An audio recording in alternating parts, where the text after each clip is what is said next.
Jurgen, morning. Hope you're okay. 3 wins on the run. I think we've seen the real Liverpool over the last few weeks. Just wondering, is it a coincidence that you've only made one change to the starting lineup in the last 4 games? That was an enforced one. What does that tell us, really?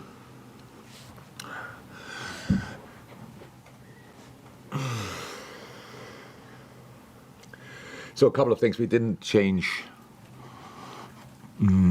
not because we won the game before. We didn't change because we set the team obviously slightly differently up, and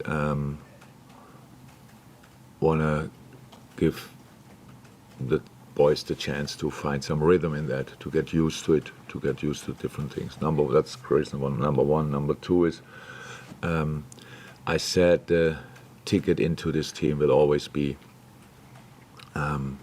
the readiness, or from now on again, the readiness to defend and to counter press. And I liked a lot of that, what I saw. And if you say that, then you have to give the credit for it as well. So you can buy the ticket again if you want. But I have to say that what it created as well, a situation in training where the boys who didn't start showed properly up. So we could have changed quite a lot, because they really knock on the door, which is good. And the main difference is we have time to train. So and if you have time to train, because then all of a sudden everybody can show up. Because if you say training is as important as games, it's true. But in a normal week with 3 games, you have recovery where only parts of the team, but only the guys train who didn't play the day before. The next day is second day recovery for the guys who played, and the other boys do a little bit more. And then you have 1 training day in a long week, and that's not a session where you should, which should be that intense. So, a couple of reasons. So, but I liked the big parts of the game, of the games. Not all of it, of course. Especially Nottingham, I think around the set pieces that looked really not cool. But that's something I said after the game. It's difficult to prepare for that because nobody can throw in like Niakite, and nobody in our training session will fight for the ball like Nottingham Forest did. I would want to avoid that. Otherwise, you have injuries after a set piece in training. So that's it. That's the reason, pretty much, why we didn't change.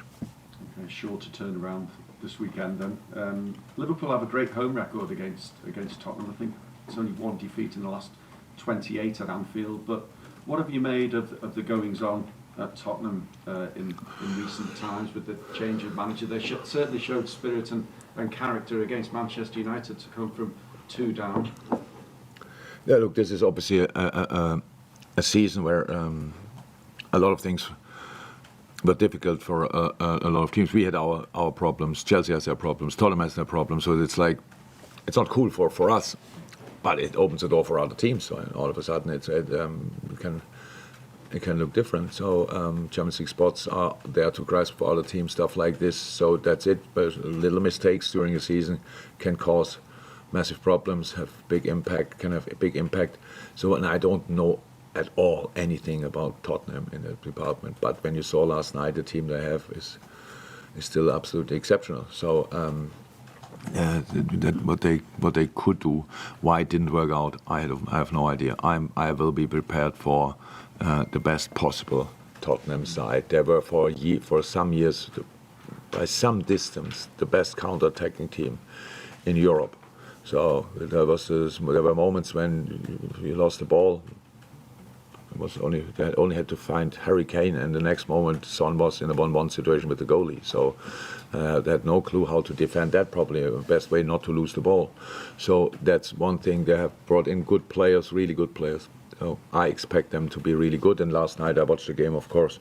And second half they showed just, I think, what everybody in the stadium wanted to see, and could have won the game. Massive chances around that one. So, and that's the team we will prepare for. I know you said on Wednesday you wanted to finish as us and see the best of your side from now until the end of May. If that's European competition, then great. Is the Europa League one that you'd be more than happy to embrace? We take what we get. So that's how it is. What do you mean? It's not that we started the season and said if we could qualify for the European League, it would be fantastic. But the season taught us a few things, and that's absolutely fine. If it's European League, then it's European League, absolutely fine. So it's how I said. But that, for what we qualify is not in my. That's not for me so interesting. I want to create a basis that we qualify for the best possible scenario, pretty much. So squeeze everything out. That's what I want to. I want to play the best possible football. If we get nothing for that at the end of the season, then we created that situation earlier in this year. But this part of the season, we have to use, or we have to be just really focused on the game coming up, and that's in this moment. Tottenham, try to win it, try to play in a convincing way, try to be uncomfortable to play against, all these kind of things, and whatever happens until the end of the season, these last 7, 8, 9, 10 weeks then will be very important as well for the next season. Thank you. You mentioned players coming back there and sessions and more players on the sidelines ready to come back in. How are we looking in terms of new players coming back to the squad now after injuries and what have you? Ibu will be back. I guess Naby will train today. Didn't get the medical report yet, but probably. Ox isn't training. Who's so no one else. So we have a couple of players out, but everybody knows about them. But on top of that, from the last game, Diogo got a bad knock in his back, but should be all right. We will see that, how that developed. Apart from that, we should be okay. And in trying to prepare for a game like this, given everything that had gone on at Spurs and yet another new manager in charge, does that make your job all the more difficult when you're trying to figure out what to prepare for? Last night I played a similar system, or the system they played now, more or less for a while already. In general, I think the like the mentality boost, whatever, that's clear that it will come in the second half. Last night helped definitely. This game could have gone either way. They could have lost it in the first half, but they could have won it in the second half. They had the biggest chance, a massive chance before United scored the 2-0. That could have been equalizer. So that's how football on highest level is. So it can always go either way. No, more difficult. Well, how I said, I watched last night. And, I think most of the players who will play against us played in that game as well. So that's what we prepare for. Jurgen, with Tottenham against Newcastle, you've been involved in those high-scoring matches with Liverpool. When you watch it happening to, say, another team and the speed in which those goals were scored, does it make you appreciate what you have achieved in those high-scoring games more when you watch it being done to someone else? Can you kind of, because when you're involved in it, you're involved in the moment of it. So when you're watching it from behind the screen, does it make you watch in disbelief, or does it make you watch like, oh wow, or do you think, well, we've done that and how hard it really is?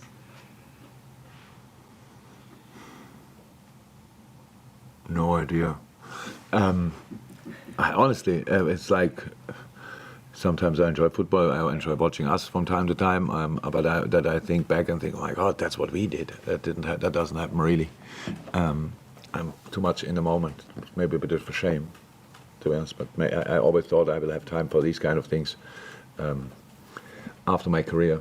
So this season, if we don't do something really special, will be remembered for the 7-0 against United. So, and I hope people, when they speak about it in a few years, they will look back and say, it was a year when United 7-0, and that they could say something nice on top of that. And after that, we qualified still for whatever. So that would be nice. But if not, then we have to take that as well. But no, I don't. We did what we did, and for a long period of time, it was really good. And even this year, we had some absolutely good moments. But in general, what we lack this year is consistency, and that's what we have to change, and that's what we but we are working on. James? Jurgen, the current run you're on coincided with Curtis Jones being in the team. He's had 5 consecutive starts. It's his longest run of the season so far. So just wonder if you could talk a bit about the impact he's made on the team and what your thoughts are on him. Yeah, that he has now 5 games in a row is obviously great, but it didn't look for a long time during the season that these kind of things would be possible, because we spoke about it. He was really had a freakish injury, but it is anyway. We had to be super careful with him, super careful with him. Even when he was back in training, he was not allowed to train and have a normal training week, which is that time. And Curtis came back in the team. We were still involved in European football. Means we don't train properly. That makes it really difficult for players who come back to get up to speed. It was really super difficult to organize. But there was a moment when he was allowed to, when he could train again and normal, and it was pretty quickly clear that the sessions he had around our sessions were obviously from a physical point of view really good, because he looked ready pretty quick, and now you can see that, and that Curtis is always with the boys from the own academy. People fancy big transfers, stuff like this. So it's like if a player, our own academy boy, plays good football, then it's okay. But I would prefer bringing him in. So I'm really happy for Curtis that he could show up now again, and he is was always only in the squad because he has real quality. And now you can see it, obviously, that he is good on the ball, safe on the ball, which is super helpful, and defense extremely good, which is even more important, and because they're all good footballers, and he deserves that spell, definitely. He really deserves that. He has had a tough time to go through, and it's hard if you don't feel really injured, but everybody tells you are, and you are not allowed to do this and do that and do this and do that. That's really hard, especially for a young man, and he got through this and is now in a good shape. That's it. Carl?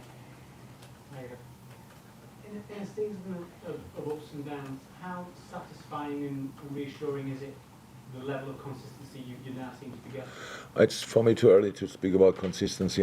For me, winning 3 games is not consistent. It's good, but it can only be the start of something, and it's about consistency you show in performances even more than in results. And out for the outside world, it's the result, but for us, obviously, it must be the performance, because that's what we work with, and I'm happy with that in the moment, because in all the games, as different as they were, I saw a lot of things we want to see in the games, and that's then really good. That's really pleasing for the coach inside, that these things are still possible, and that's good. But then the opponent requires different things. What we have to do, we cannot just we want to focus on us, and that's what we do. But we cannot ignore the quality of the opponent, so we have to be ready for that as well. And there's always something to improve, and that's fine. And that's what we try to do as well now. And that's it. I'm absolutely okay with the moment, but it's not that I already trust ourselves that much that I say, that's it now, we are out of the woods, because this season gave us a few lessons I didn't want to learn, but I learned, and so we have to stay super focused, we have to be super aggressive, angry, greedy, whatever, show that the most important prize in football is the 3 points at the weekend or midweek, whenever you play, in the next Premier League game, and that's all we have to be focused on, and I hope we can show that Sunday. More for the open before we move on? No? Good. Move on to the embargo. Andy?